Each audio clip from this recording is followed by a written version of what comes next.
Alright boys, so now we're going to do the control arms on this 05 Dodge Neon. I already pulled the wheel off, the car's jacked up, and I've already loosened and taken down the sway bar. And the reason we've already done that off camera is because that's a different video on how to replace your sway bar bushings. So, since we're already there, this is all dangly. This will be able to come out. Once we drop it down, we've got one bolt there at that bushing, a bolt here at this bushing, and then the ball joint here at the knuckle, which is held in place by a large bolted nut. If I can freaking film it.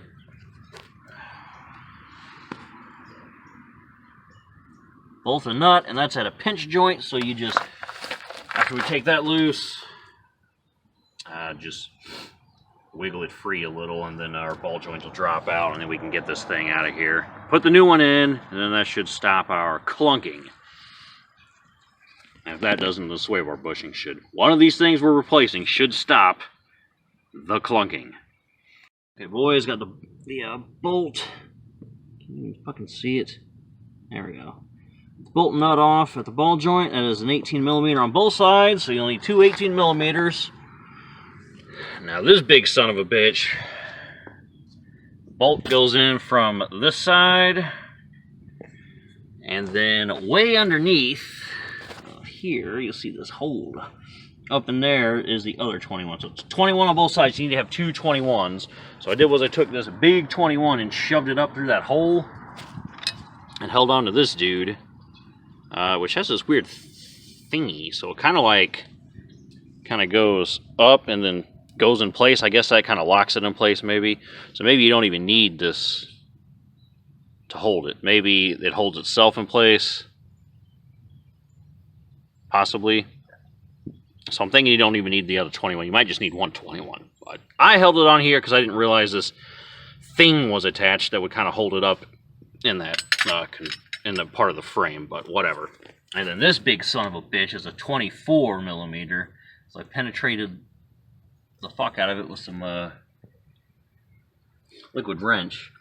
And I'm guessing this just bolts into the frame. I'm guessing there's no nut on the other side because I can't see a spot to access it. So I'm just going to impact that 24 off, and then our control arm should come down and we can put the new one back in. So let's do that. And if I run into any problems, I'll let you know. Here it is, boys. 24mm. Or was it 22? Whatever the hell I said earlier. Yeah, 24. And like 6 inches long of threads. So there we go. She's loose. Now I can just pull this thing out, slap the new one in, and then I'll get you some torque specs. Alright, there she is, boys. Just some finagling, it comes right out. I don't see, I mean, this bushing looks fine. This one looks fine. The ball joint's fine.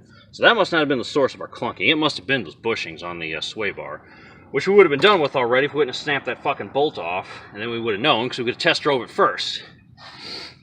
So I guess I'll save this as a spare and I'll put the new one on anyway since I went through all the trouble.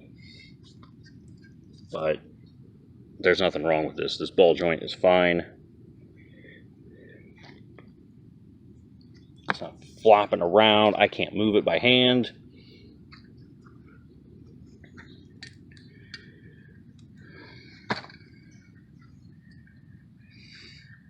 Yeah, so waste of time, I guess. So I'll consider not even doing the other side, because if this side's fine, the other side's probably just as fine, I'm gonna guess. So alright, we'll just slap the new one in anyway, because we're here. Alright, boys, new control arms in. That big son of a bitch is 175 foot-pounds of torque. So make sure you eat your Wheaties and you have a torque wrench that goes that high. Otherwise, you'll do what I do, which is get as far as you can by hand. Say, man, I don't have the strength to do this anymore, and give it a few ugga-uggas with a torque wrench. Or impact driver. The big Makita. The front pivot. Right there, the 18mm. That is 120 foot-pounds. And then the ball joint, pinch dealio, or correction, that's a 22 millimeter. 22 millimeter. This is the 18 millimeter. This 18 millimeter is 70 foot-pounds. Now you notice I got the jack up here, and that's because just like with BMW, if you watch that suspension video or suspension on any car, you want the load on the bushings before you torque to spec. So in this case, I got it on the rotor, jacked it up until it just comes off the stand. Like for me, it's like 1 millimeter or less, a hair, and then that's enough. And then you've got a load on the suspension, so you're good to torque. You don't have to do that on the ball joint, because the ball joint doesn't matter. It's not a bushing, it's a ball joint. So now that that's done, we can drop this beast right there, and then I'll put the wheel back on, and then I'll put the sway bar on this side, because I don't think I'm going to do sway bar on that side, the control arm on the passenger side, because this one was fine. Although you do get one extra added benefit, and that is now I do have a grease fitting, so I can pump some grease up into there. I guess while I'm here, I'll do it for the tie rod. So it'll be good for winter. So you can pump grease into those two spots once you get the new control arm on, but probably not going to do the passenger side, or at least not today. I'll wait until I get the sway bar on, and then we'll see if she clunks anymore. If not, great, done. If so, then we'll do the control arm on that side. So that's how you do your control arms.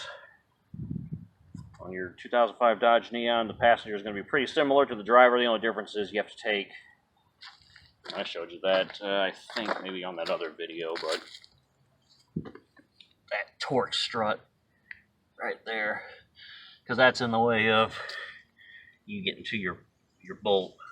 So you just have to loosen this side, take that side down, let it swivel, and then you can get your control arm off. That's the only difference on the passenger side. You just got one extra added step. Thanks for watching, guys. Peace.